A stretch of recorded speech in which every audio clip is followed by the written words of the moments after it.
Sejam todos bem-vindos à Conexão Hemosaúde Podcast. Esse é um programa desenvolvido pelo Instituto Prohemo Saúde.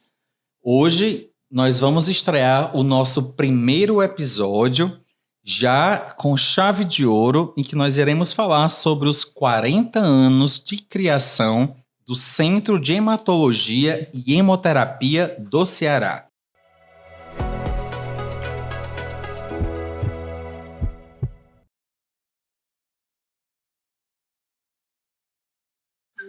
Eu sou o professor Janisson Ribeiro, conselheiro técnico do Instituto Prohemo Saúde. E para quem não está familiarizado ainda com o Instituto, eu gostaria de falar um pouco das ações desenvolvidas por ele. Temos como ação principal a promoção da doação voluntária de sangue junto à população civil e ainda desenvolvimento de atividades na área da ciência, inovação, pesquisa e também possuímos uma clínica, o IPH Saúde, onde nós tratamos 100% de gratuidade todos os pacientes que necessitam de infusão de ferro ou que estão em tratamento de câncer. E o projeto Conexão Hemosaúde Podcast foi criado com o objetivo de trazer as tendências na área de hematologia, hemoterapia e saúde. Então, para iniciarmos esse tema de hoje do nosso bate-papo, nós vamos estar falando de 40 anos de criação do Centro de Hematologia e Hemoterapia do Ceará. Atualmente, o HEMOCE é um dos maiores serviços de hemoterapia do Brasil, seja em rede atendida, seja em complexidade. E uma das características principais do HEMOCE é que nós temos 100% de doação voluntária, altruísta, anônima e não remunerada de sangue. E aqui nós temos, como convidados, sejam muito bem-vindos, doutora Luciana e doutor Armando. Doutora Luciana é a atual diretora do HEMOCE, a diretora da atualidade, e doutor Armando está desde a criação e também é o presidente do Instituto. Vocês podem se apresentar aí para o nosso público. Doutora Luciana. É difícil se apresentar. Não, meu nome é Luciana Carlos, eu sou hematologista, hemoterapeuta, formada na Universidade Federal de Campina Grande, e vim aqui para o Ceará, sou da Paraíba, vim aqui para o Ceará fazer o curso de especialização no HEMOCE. Já que na época que eu terminei a residência de clínica médica, já era reconhecido nacionalmente. E aí vim para cá, fiz os concursos, fui ficando, hoje sou funcionária pública estadual, e estou há alguns anos na diretoria geral do HEMOCE, é um desafio muito importante, mas dá muita, vamos dizer assim, retorno profissional, tudo que a gente pode fazer pela população. E que eu aprendi no HEMOCE, E doutor Armando, se apresente aí, para os nossos ouvintes do nosso podcast. Eu tenho que fazer um resumo, meu professor, porque eu esse ano estarei completando 60 anos de formado, então é uma história muito longa. É mesmo. Mas meu nome é Armando Rodrigues Campos, sou médico. A metade desses 60 anos eu fiz outra especialidade, depois mudei para hemoterapia. Essa mudança foi a motivação da criação do HEMOCE. Foi por causa do HEMOCE que eu vim. Eu era partícipe de um grupo que tinha um banco de sangue. Quando o HEMOCE começou a funcionar, eu vendi o banco de sangue e passei a ser só... Olha aí. Então, daí agora são decorridos 40 anos. Eu vi aí você falar há pouco que 100% das doações são voluntárias. É um negócio fabuloso, uma meta sensacional. Porque em 1983, ou antes um pouquinho, esse serviço que eu estava falando aí eu sempre digo que foi um protótipo da criação do Hemócio. Foi um banco de sangue, né, que já tinha o nome de Serviço de Hemoterapia de Fortaleza, e que o idealizador dele queria fazer um banco de sangue no estado do Ceará. Ele chegou a chamar até de C-Sangue, CE Sangue. Né? Nesse momento, então, surgiu a ideia, havia essa intranquilidade com relação ao sangue. Né? Eu não tenho assim muito conhecimento ou lembrança de que houvesse problema de acidentes transfusionais. Uhum. Não tenho muita certeza se havia, mas o medo tinha. Uhum. Nós tínhamos medo, porque nessa época o cuidado não era tão grande com relação ao doador. A escolha do doador, para você ter uma ideia,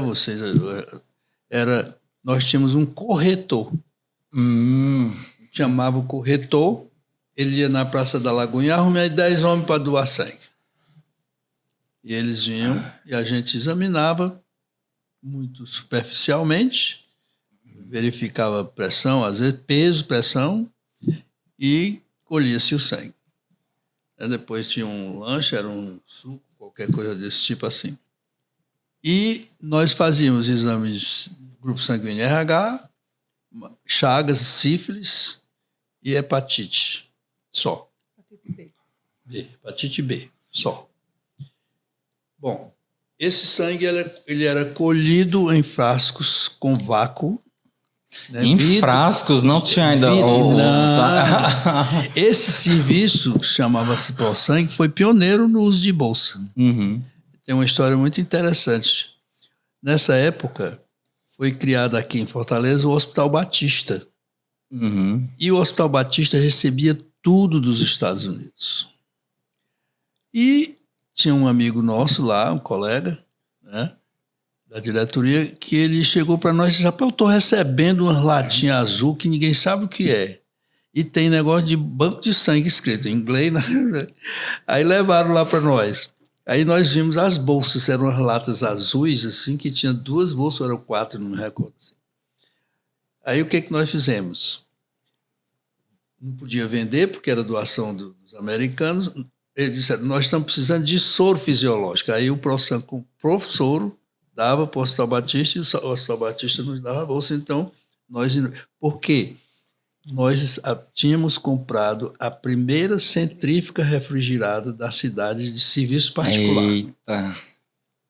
Tinha uma centrífuga no HGF já nesse tempo? No Hospital das Clínicas. No Hospital das Clínicas. Eu tenho a impressão, esse serviço foi vendido para o Fujisan, que essa centrífuga ainda funciona lá.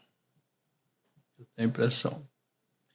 Então, nós passamos a usar as bolsas de sangue. Foi um terror, porque eu tomei conhecimento de gente que dizia que a bolsa... Porque aí nós passamos a centrifugar, era um concentrado de hemácia mais encostado, né? Que não era por decantação. O frasco, tinha um frasco, a gente deixava na geladeira para decantar. Aí, no outro dia, estava o plasma separado, a gente tinha outro frasco com vácuo, nós enfiávamos uma agulha e aspirando o vácuo, botava o plasma lá, ficava a famosa papa de hemácia, que era conhecida. Né? Bom, e era 14 dias, Luciano? 14, 20. Tá 14 dias de conservação. O vidrinho era fechado, era uma tampa de borracha, que a gente botava um gel em cima para colar. E esse cuidado, olha, a tipagem, eu estive agora no Hemócio, era em lâmina que a gente limpava igual de feira de ciências. Limpava na bata, Luciana. Então, foi diferente demais. Isso sem tocar no problema da doação. Porque a gente dava R$10 para o cara e ele ia embora, às vezes chegava: doutor, isso aqui não dá nem para comprar uma lata de leite para o meu filho. Isso aí eu vivia constrangido, porque a gente sentia o problema de pertinho. Essa é a história mais ou menos De antes, né? De antes. do Hemócio. Agora vamos ver a perspectiva da doutora Luciana. Vamos fazer esse comparativo. O doutor Armando falou em intranquilidade, né? Que existia uma intranquilidade com relação ao que acontecia nas transfusões. E aí, assim, nessa época, na década de 70, a Organização Mundial da Saúde já chamava atenção para isso e já tinha uma preocupação com a repercussão que a comercialização do sangue e a coleta de sangue remunerado poderia trazer, né, com relação ao adoecimento, que o serviço que coletava o sangue estaria preocupado em manter sua saúde ou sua segurança.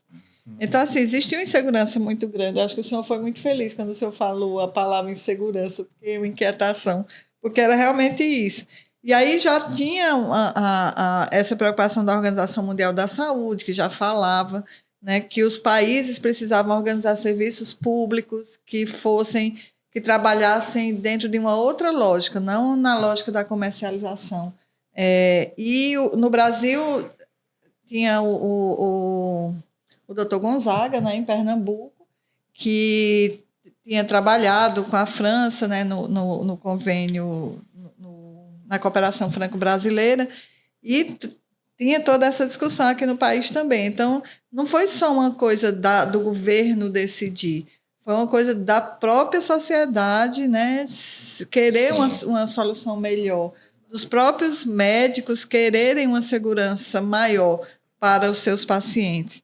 Né? Então, existia essa necessidade de regulamentação, de criação de serviços que tivessem uma lógica, trabalhassem numa lógica diferente. E aí, os serviços deixaram de ser bancos de sangue, porque você não está lá depositando alguma coisa para você mesmo. Né? Uhum. É um serviço de hemoterapia.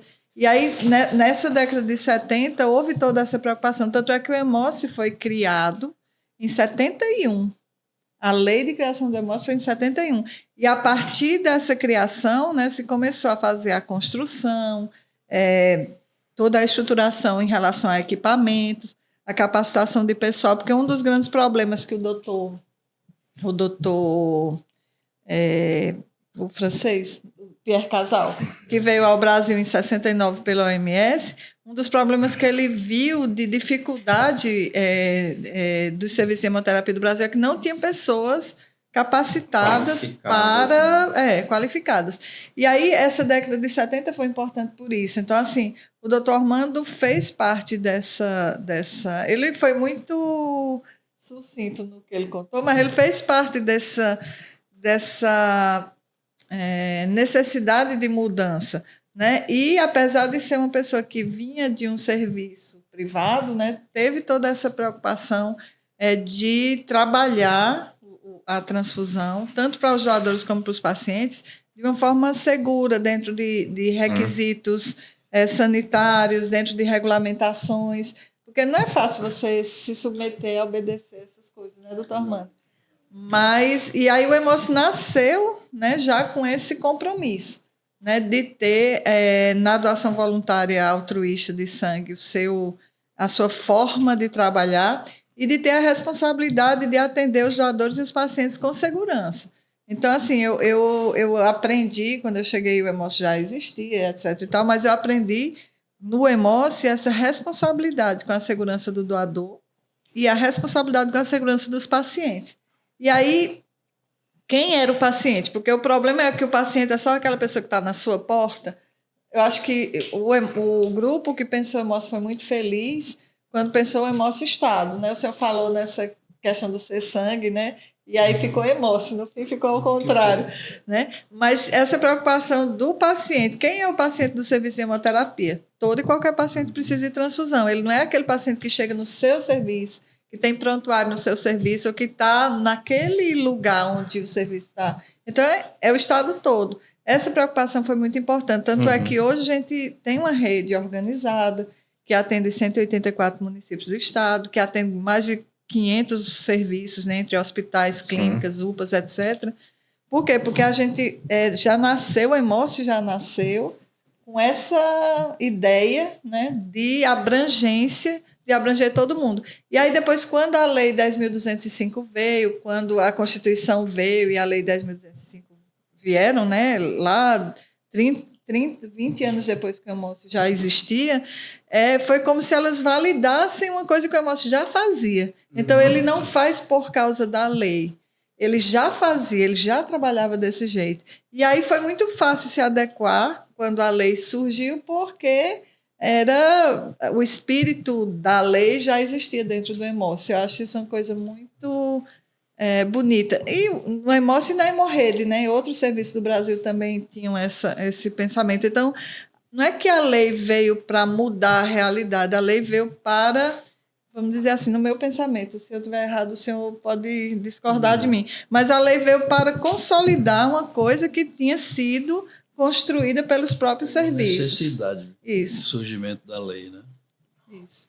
Então, assim, o Hemócio tem essa coisa muito forte, né, dentro da instituição de ter feito parte dessa mudança de paradigma, né, no Brasil. Né? Então, a transfusão não é uma coisa que se faz de qualquer jeito, em qualquer horário, de qualquer maneira. A transfusão é uma coisa séria, que tem riscos. A doação de sangue é uma coisa séria, que também pode trazer riscos para a doador se for mal feita.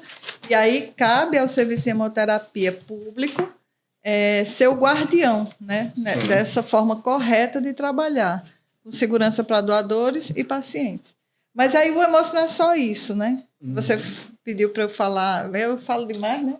Mas pode falar, doutora. O Hemócio não é só essa questão do doador e do paciente da transfusão. Aí a gente foi crescendo, né? Foi sendo chamado a assumir novas tarefas, né? Aí veio a hemofilia, que o senhor participou também disso, né? O tratamento dos pacientes com coagulopatia hereditária, que era um drama, era um problema, e a partir da organização dos hemocentros passou a ser uma solução para essa população. A questão dos pacientes com hemoglobinopatia, o transplante de medula, e aí o Hemócio foi alçando, né, assumindo outras tarefas e outros desafios, e acho que o Hemócio é muito solução. Acho que o Hemócio vai dando soluções para o sistema de saúde do Estado, para as necessidades dos serviços de saúde do Estado. Eu vejo muito no Hemócio essa preocupação de encontrar soluções para os desafios e os problemas que foram surgindo ao longo do tempo.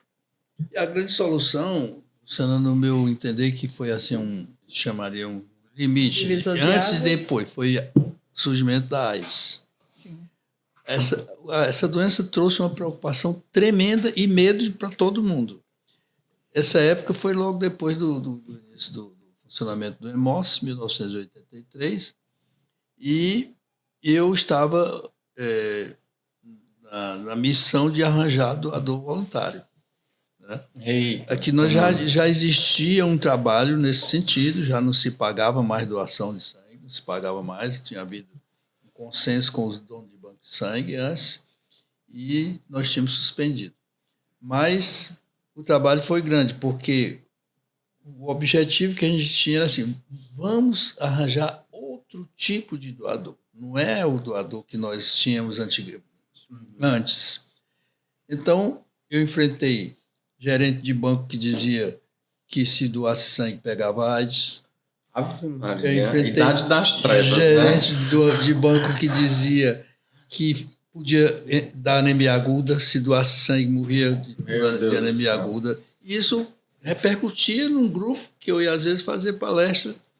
Uma ocasião, uma jornalista, naquela época, né, uma jornalista muito famosa daqui, eu vi o rádio todo dia ela falando, ela perguntou, ela disse, eu não sei por que esse doutor do Hemócio não vai fazer palestra com as madames da aldeota. Olha só. Porque eu tinha feito uma palestra lá no Hemócio com esses assistentes sociais e levaram uma porção de gente da região. Aí eu escutei essa pergunta dela e eu liguei.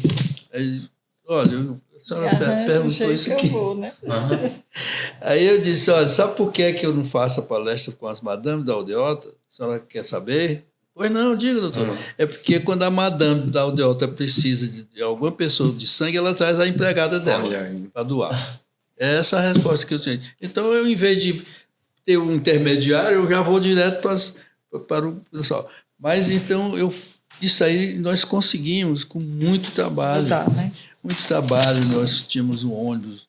Hoje a coisa está melhorando. Porque foi, como diz a Luciana, foram sucedendo problemas e o Hemócio resolvendo. Vinha uma coisa e a gente resolvendo. E veio essa história do HIV. Eu me lembro de um cidadão que veio de Belém, sabendo que era HIV positivo, doou sangue no Hemócio. Nós mandamos chamar e disse só que é porque eu não acreditei no lado de Belém. Então, tudo isso foi enfrentado de uma maneira assim que estava crescendo, nós estávamos crescendo, mas, graças a Deus. E eu fico me perguntando, nada, né? sabe, doutor Armando, o que era que teria acontecido com o Brasil se os hemocentros já não existissem nessa época? Parece que a gente adivinhou, né? Pois e se organizou os Maria, hemocentros. seria uma Porque, catástrofe, porque, já pensou? olha, Ia ser muita gente contaminada. Mais do que demais.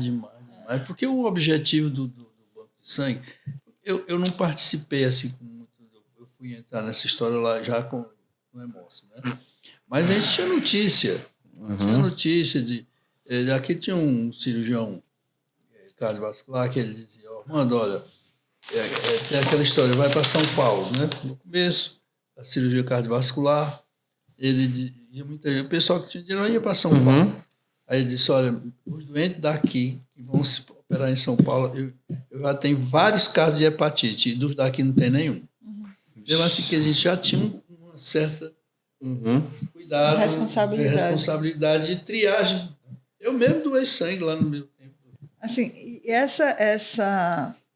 esse medo, né, que a sociedade tinha de, em não pagando, quem doaria, né? A gente foi vendo que não tinha motivo nem sentido, porque as pessoas realmente, existia um grupo de pessoas dispostas a realmente fazer a doação voluntária, anônima, altruísta, para ajudar sem receber nada em troca. E aí a gente vem crescendo esse número. Primeiro, existia aquela questão da doação de reposição, né? Vai doar para um parente, vai doar para um amigo, vai doar para a mãe, vai doar para quem está precisando de transfusão. Mas o Hemócio sempre trabalhou, e aí muito na lógica do senhor, né? E do doutor Murilo também, e de todo o grupo que estava no Hemócio, de fazer o Hemócio sair de dentro da instituição e chegar onde os doadores estavam. E aí se começou a criar essa cultura da importância da doação e cada vez mais pessoas foram entendendo, né, que não é aquela o problema da doação, a necessidade da doação não podia ser uma coisa que você só ia pensar quando alguém estivesse precisando, alguém seu, alguém que você conhece, mas que todo mundo precisa em algum momento e que, por isso, os doadores precisam doar independente de conhecerem alguém que está precisando de transfusão naquele momento. Esse foi um desafio muito grande. E aí a gente começou a construir isso em parceria com a sociedade. Acho que a sociedade cearense foi muito parceira do Hemócio. Isso também foi outra coisa que o senhor, eu acho que o senhor fez. O senhor foi muito sábio em muitas coisas.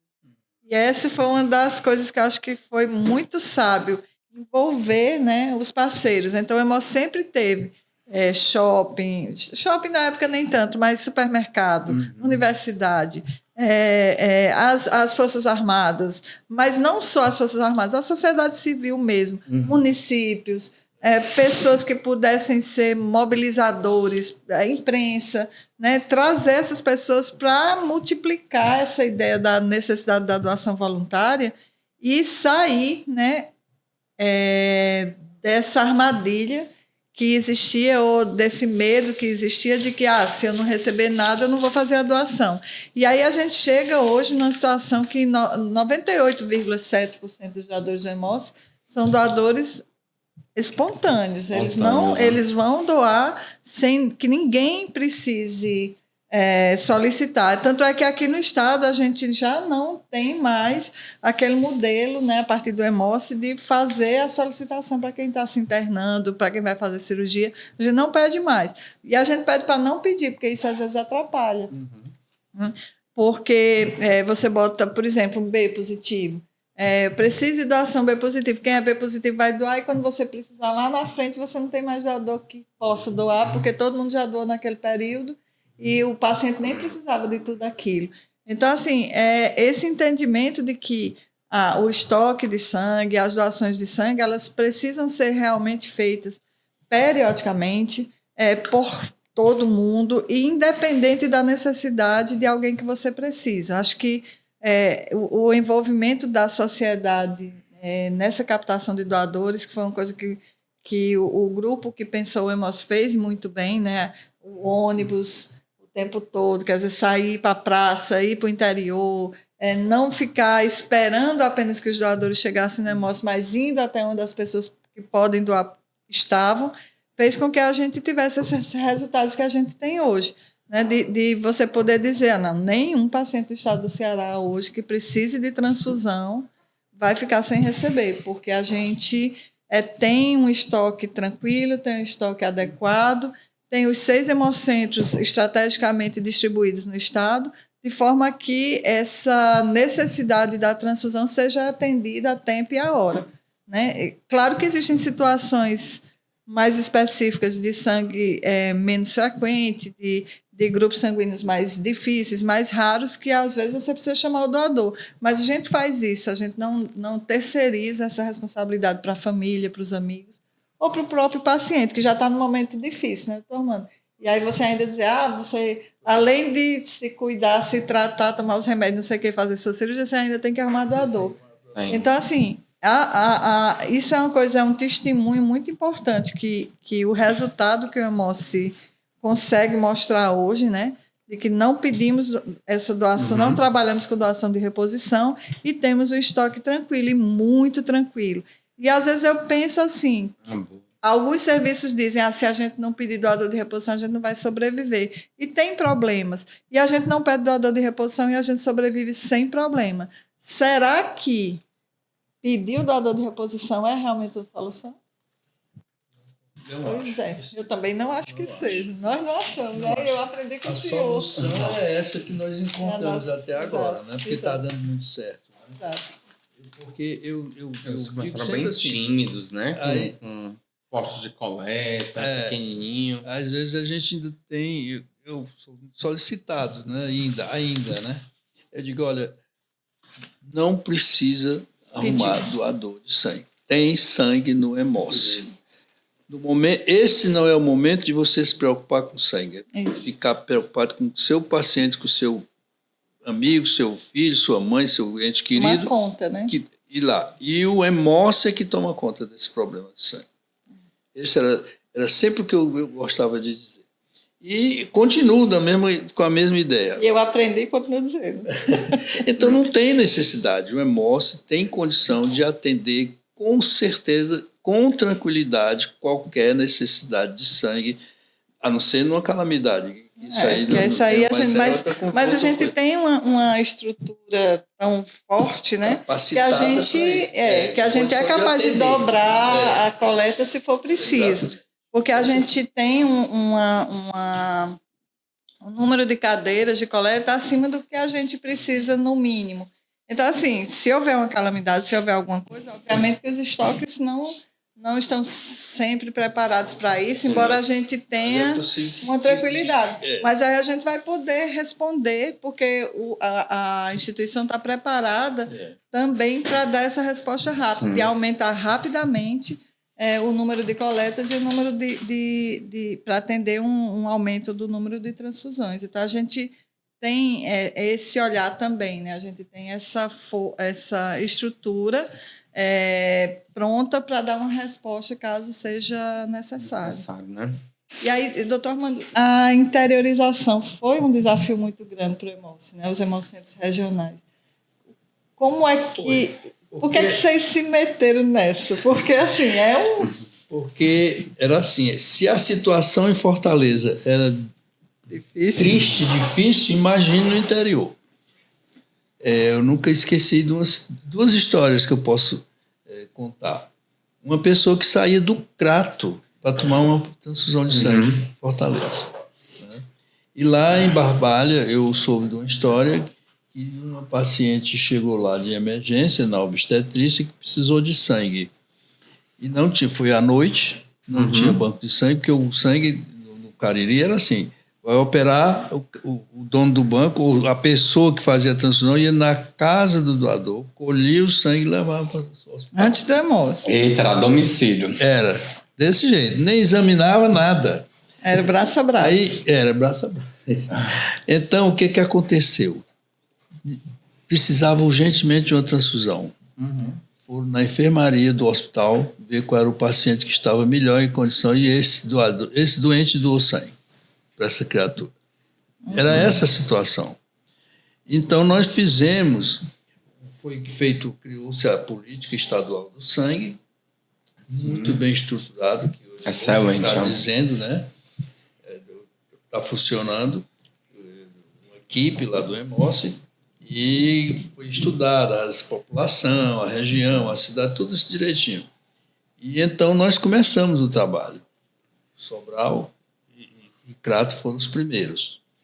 Um grupo ficou em Sobral, outro grupo ficou no Crato. E eu comecei no Hemócio em Sobral. Como? Eu comecei no Hemócio em Sobral. Olha aí a coincidência. Eu trabalhei em Sobral. Aí então a luta foi... Sobral já tinha um banco de sangue também bom lá na Santa Casa. Isso. E a jogada foi tirar o diretor do banco de sangue da Santa Casa e levar para o Hemócio, que ele ficou com o doutor Pessoa. Depois, continuando com vidro. E o pessoal era renitente. Mas com vidro na Santa Casa, no Hemócio não. Na Santa Casa, Sim. com vidro. Aí o doutor Murilo ria muito dessa história, porque era assim, mas doutor, esse negócio de bolsa, isso é conversa fiada, mas guarde umas bolsinhas, porque se o bispo precisar de transfusão... Olha aí, tá vendo?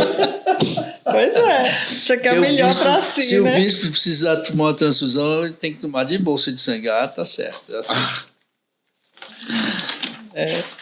Então, assim, o Hemócio tem uma contribuição muito grande com a interiorização da saúde no Estado. Exatamente. Ele ocupou um espaço que estava vago dentro da medicina do Ceará inteiro. Eu acho do Brasil inteiro. Todo canto deve ter tudo isso, né?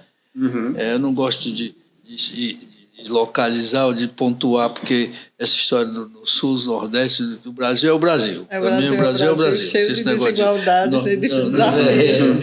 É o Brasil. Então, eu acho que... Mas foi luta, foi muita luta. E, principalmente, como a Luciana falou, a qualificação do pessoal. Porque não existia.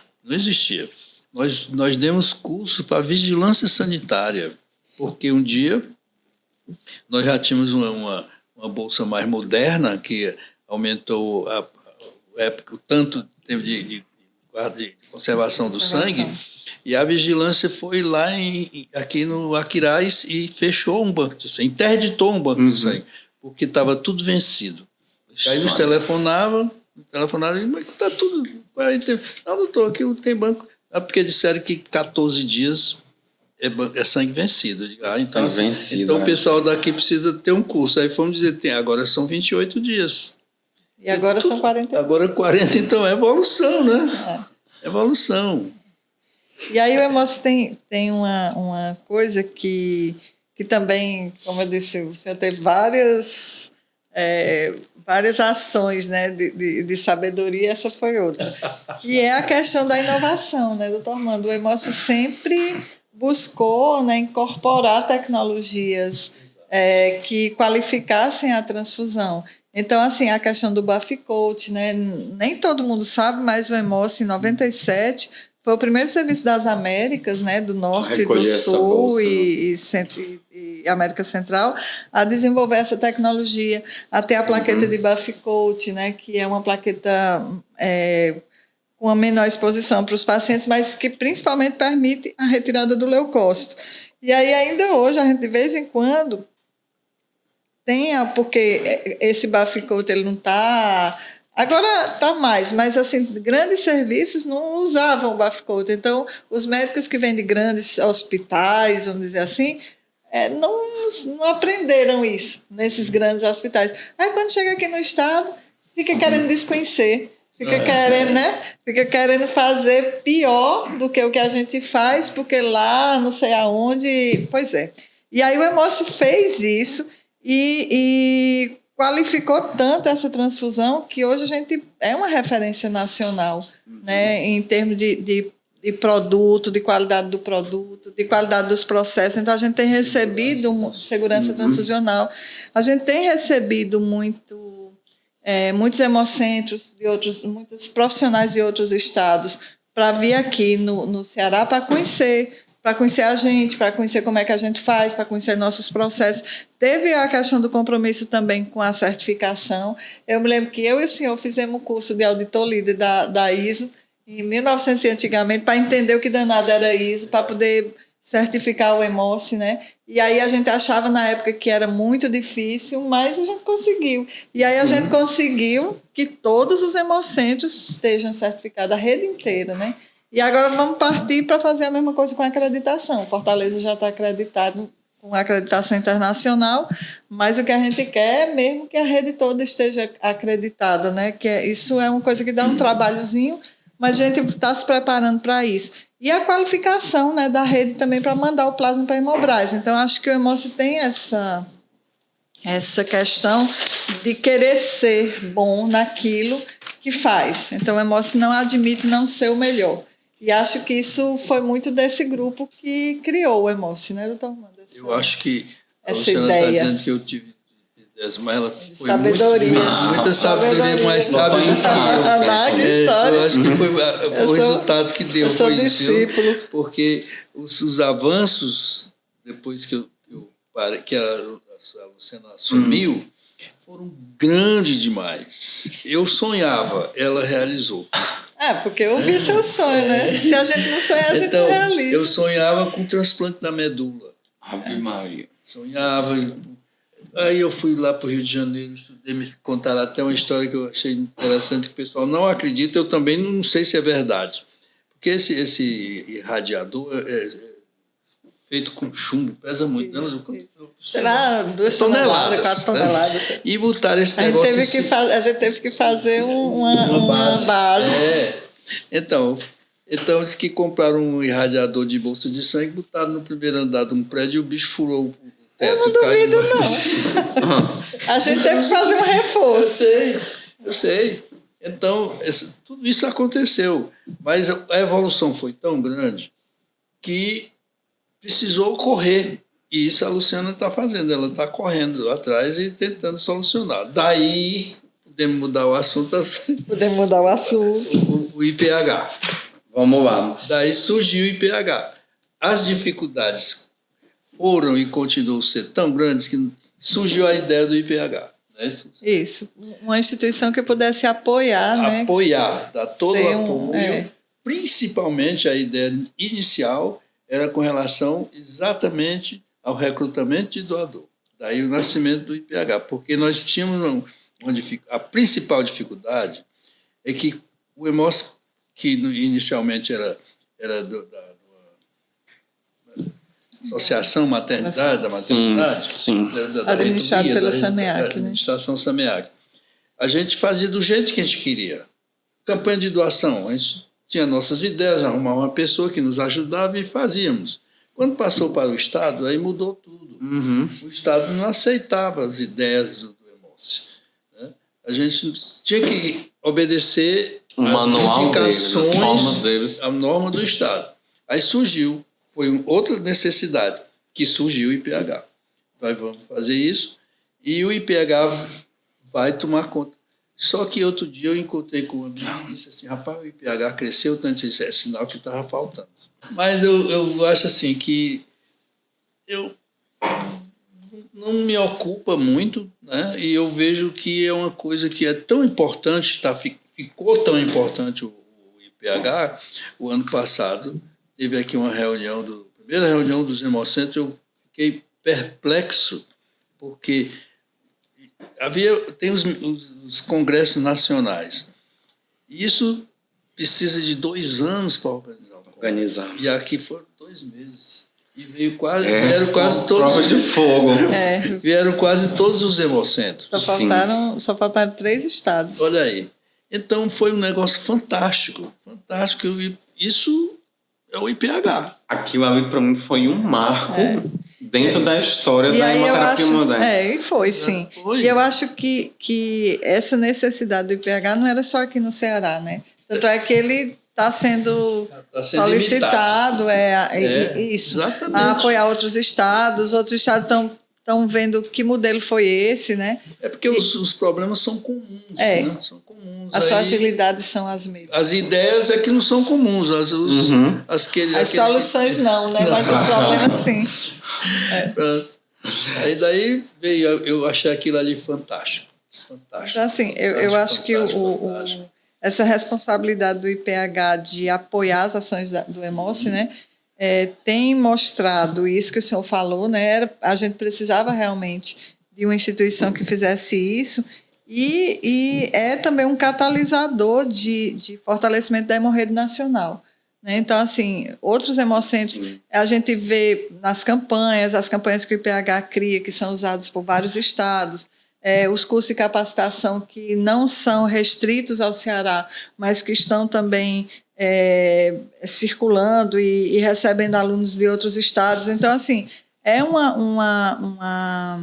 foi uma ideia muito feliz, né? E que, se a gente tiver resiliência, né? Porque essa é a palavra, a gente vai realmente conseguir ter uma instituição que esteja a serviço da hemorroida nacional, né? Tendo o EMOCE como principal alvo, né, de apoio, mas não só o EMOCE, né? A hemorroida nacional precisa. Né? Eu acredito que tem espaço para isso, né, Luciana? Tanto que o IPH é solicitado. Sim, bastante. Vem gente aqui interessada em ver de outros estados, de outros hemocentros, sinal que a ideia foi boa e que está funcionando. E o EMOCE assim, fica grato por esse apoio, né? É preciso que as pessoas entendam que não é a mesma instituição, são instituições completamente diferentes e o objetivo era apoiar, e o EMOCE realmente fica grato por esse apoio, né? E realmente a gente não tinha também essa expectativa de que crescesse tanto, né? Mas a gente ficou lá vendo, né, o crescimento Tá crescendo mais. E entendendo a importância, né, daquilo que foi pensado, porque, né, precisava. Como o senhor diz, né? Se cresceu tanto é porque tem espaço para isso. Olha, algumas pessoas disseram que eu tinha de fazer turismo na França. Eu não sou tão rico para passar um ano fazendo turismo com a família toda. Aí precisava, boa. Né?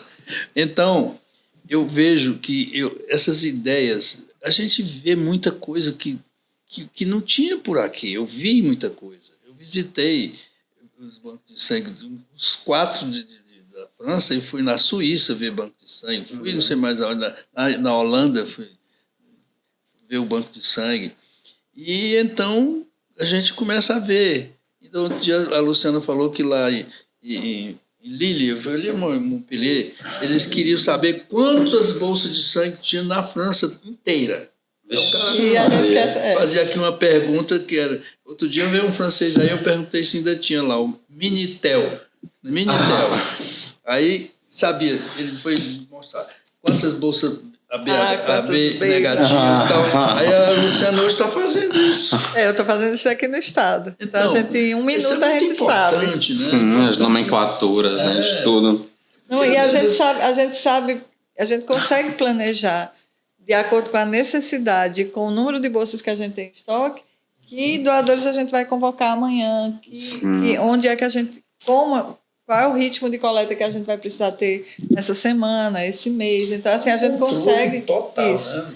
É uma gestão muito interessante, essa questão. E o Hemocentro, o serviço de hemoterapia, ele é muito complexo em questão de logística, porque são vários tipos, várias temperaturas, né, e todos têm que estar disponíveis em todos os lugares ao mesmo tempo. Então, assim, é uma logística difícil. Eu acho que a gente tem uma expertise muito grande nesse transporte, sem sair de temperatura, nessa organização desse estoque central e dos estoques descentralizados, né? De forma a também não perder muita coisa. Então, assim, é um negócio legal, até se depois a gente... ideia. se a gente pudesse sugerir um tema de podcast assim, futuro, vamos sim. logística de estoque. Para mim, uma extensão do EMOCE. Sabe por quê? A segunda-feira passada, eu estive lá no EMOCE inteira, né? Como é o nome ali? É um workshop sobre carticel. Carticel.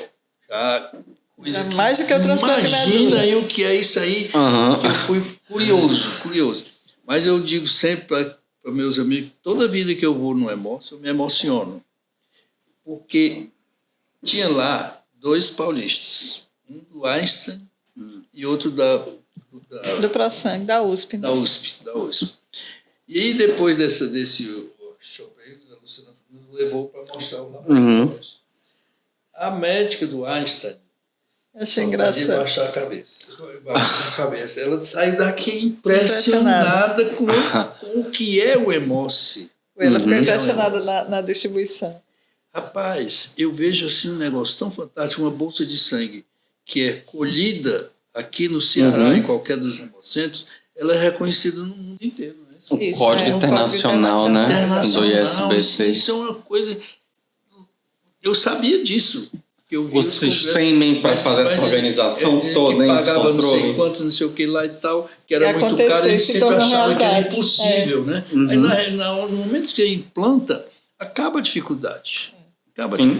Que existia. Então, isso aí, para mim, é uma motivação. Eu vejo isso aqui crescendo, eu brinco muito, gosto muito de brincar e tudo, mas eu vejo que, na realidade, foi uma ideia sensacional. Houve uma preocupação também de construção dessa credibilidade, né, da instituição. Isso foi outra coisa de sabedoria.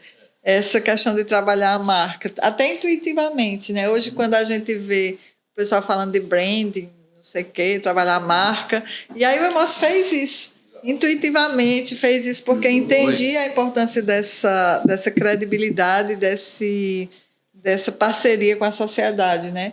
E aí hoje o Hemócio tem uma marca respeitada, o Hemócio é uma instituição respeitada dentro do Estado e dentro do país também, né? A gente tem esse testemunho, né, de respeitabilidade e credibilidade.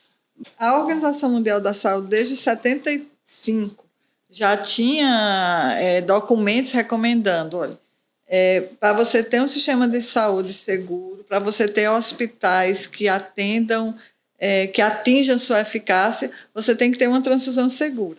E transfusão segura você só consegue a partir de doadores voluntários, anônimos e altruístas.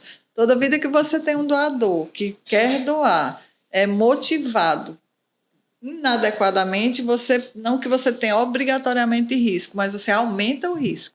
Aumenta o risco de transmissão de doenças, aumenta o risco de doações inseguras, porque algumas vezes o doador nem pode doar, porque ele está sentindo alguma coisa, porque ele doou há pouco tempo, mas ele se submete àquele risco, porque ele quer muito algo em troca daquela doação. E aí a Organização Mundial da Saúde fala nisso muito claramente.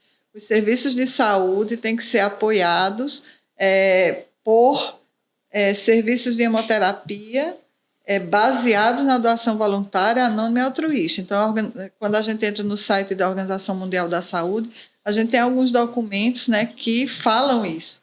Então, assim, não existe outra alternativa segura hoje, reconhecidamente segura, para a doação de sangue, pensando na segurança de doadores e de pacientes. E não existe motivo para a gente deixar de trabalhar assim, já que trabalhando assim a gente consegue atender a necessidade dos serviços de saúde, dos hospitais, e consegue atender a necessidade da sociedade. Por que devemos mudar? Né? Por que devemos correr o risco, né, de abrir essa porta? Né? A gente já saiu desse problema, então por que voltar? E vendo que a OMS diz, é muito difícil a gente relativizar, né, a importância da doação voluntária, anônima e altruísta, porque isso pode significar o retorno a uma situação de escassez, a uma situação de insegurança do ponto de vista de qualidade, mas principalmente também insegurança do ponto de vista de quantidade. Não é porque a gente vai abrir essa possibilidade de comercializar ou de dar benefícios aos doadores para que eles doem, né, que isso necessariamente vai significar que todas as pessoas queiram. Sim. Então, assim, isso vai selecionar, vai criar uma concorrência, isso pode, né, criar uma concorrência, e a pergunta é por que a gente vai correr esse risco se hoje a gente tem, principalmente na situação, na realidade daqui do nosso estado, a gente tem é uma coisa que deu certo, né? A gente não passa por dificuldades de estoque, né? A gente consegue ter uma estabilidade, mesmo em momentos de férias, feriados, mesmo durante a pandemia a gente teve... Ainda tem doação. A pandemia foi muito importante entender isso, porque o que aconteceu, a primeira coisa que a Secretaria de Saúde fez na pandemia foi suspender cirurgias eletivas. Se o nosso estoque dependesse dos doadores que vinham a partir dessa reposição, a gente não ia ter sangue. E aí outros estados sentiram mais do que a gente, talvez porque nesses estados a importância da doação de reposição seja maior. E a gente não sofreu tanto, né? Quer dizer, a gente teve, o estoque caiu, obviamente, mas a gente não teve situação de paciente precisando de transfusão, a gente não poder atender. Por quê? Porque a gente continuou trabalhando com esse doador espontâneo, esse doador voluntário, esse doador altruísta. Então, assim, é a base da Política Nacional do Sangue, como eu falei, é apoiada pela Organização Mundial da Saúde, e como eu falei também, não foi a Constituição que trouxe isso. Já era assim antes da Constituição, já era assim antes da Lei 10.205. A Constituição validou isso, né? A Lei 10.205 validou isso, né? Porque os próprios serviços entenderam na década de 80 que não valia a pena, né, correr o risco de continuar insistindo na doação remunerada, né? Como o doutor Armando falou, tem vários problemas relacionados a isso, né? E não era porque a doação era remunerada até a década de 70 que não existiam problemas no Brasil. Então, assim, a gente não pode achar que os problemas que a gente tem hoje, se é que eles ainda existem, mas existem, problemas sempre existem, mas não na proporção que a gente teve anteriormente, que a solução para isso vai ser a gente abrir essa porta e voltar para remunerar doador, voltar para...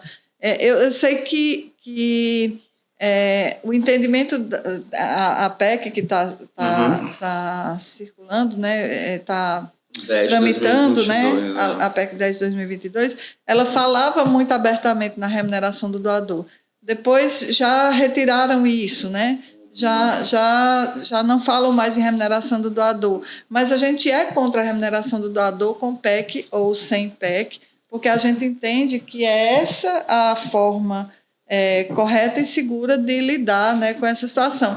E não é só o sangue, né? A gente tem outros tecidos, outros órgãos, então o tecido humano não tem valor, não pode ter um valor comercial. Esse é o nosso entendimento, porque a gente, não por uma questão meramente ética e filosófica, que já seria suficiente, mas por uma questão de que a gente já viu, a gente sabe que dá certo trabalhar com a doação altruísta.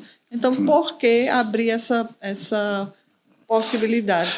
Qual é a motivação para isso? E, doutor, uma coisa que eu queria até perguntar também, e talvez seja, né, algo que também reflete, ou de algum diretor de outro serviço de hemoterapia, ou da área de captação, para chegar, né, nesse patamar que o Hemossi chegou, para a gente ter 100% da modalidade de doação, né, espontânea, né? É possível? O que a senhora daria dessa dica? É uma mudança de cultura? Eu acho que não é sofrido, é uma questão de construção. Né? Foi uma construção, o Hemossi tem 40 anos, foi uma construção que a gente foi fazendo ao longo dessa história, que também o Hemossi não se dispôs a construir sozinho, né? Foi sempre com essa parceria da sociedade, com a parceria da imprensa, com a parceria das empresas, de outras instituições. Então, a doação voluntária de sangue não é um problema apenas do Hemocentro. É uma coisa que é um valor que tem que ser preservado, né? Um valor de cidadania, de responsabilidade social que tem que ser preservado enquanto sociedade que acredita nesses valores. Então, acho que foi essa construção ao longo do tempo que fez com que a gente chegasse nessa situação. Não é uma situação que todos os estados do país, talvez alguns estados tenham mais problema do que a gente, mas o grande desafio dos hemocentros é realmente trabalhar com essa doação voluntária, espontânea e altruísta. Uhum. E eu não posso falar pelas outras realidades, porque a gente não conhece, mas a gente pode falar pela realidade da gente, né? Que é possível, que a gente consegue, mesmo estando num estado com uma população não tão grande, mesmo estando num estado que tem suas dificuldades econômicas, financeiras, com IDH não tão alto, com PIB não tão alto. A gente está num estado que não é um oásis dentro do Brasil, a gente está inserido na realidade brasileira de uma forma muito concreta. E nessa realidade é possível trabalhar. Foi possível a gente tiver essa transformação, Foi possível fazer. Eu gostaria... E eu sou muito feliz profissionalmente de poder ter vivido essa experiência dentro do EMOCE. Tive muita sorte, né, de ter convivido com pessoas que levavam muito a sério as suas responsabilidades enquanto serviço. O EMOCE, o serviço de hemoterapia é um serviço de apoio, né, que está sempre ali do lado. Ele não é protagonista, nunca será, mas ele está ali do lado. Então, as pessoas que trabalham no EMOCE, o grupo que eu encontrei, né, o grupo que faz o EMOCE, acredita muito nisso. Vestiram a camisa, que era possível. E eu aprendi, então eu sou muito feliz profissionalmente de ter vivido, de ter podido viver essa experiência. E ter podido encontrar e aprender com essas pessoas. O senhor sabe disso. Eu sou fã de carteirinha. Depois de toda essa conversa que a gente teve, né, a gente consegue observar a real robustez do que é o Centro de Hematologia e Hemoterapia do Ceará. E a complexidade, a gente vê que não foi milagre, foi muito trabalho envolvido, né? Muito comprometimento para chegar no nível que a gente tem, disponibilidade, entrega. E né? não é porque não tinha muita gente querendo que não desse certo, porque tinha muita gente querendo que não desse certo. Né? Até isso tinha, né? Até isso tinha. Né? Então, assim, de fato, para quem não conhece, para os nossos ouvintes que vão escutar, eu tenho certeza que vai ser de muita valia, né, eles terem esse conhecimento dessa trajetória. São 40 anos né, de criação do EMOCE. Então, agradecer. Então, gente, esse foi o nosso primeiro episódio. Que episódio massa, que discussão bonita que a gente teve, relembrando momentos históricos aí no decorrer, né, desses 40 anos do EMOCE. Então, eu só tenho que agradecer a doutora Luciana. Doutora Luciana, que você dá suas palavras, considerações finais. Só dizer, assim, agradecer, né, a oportunidade e, assim, desejar que esse espaço realmente tenha essa...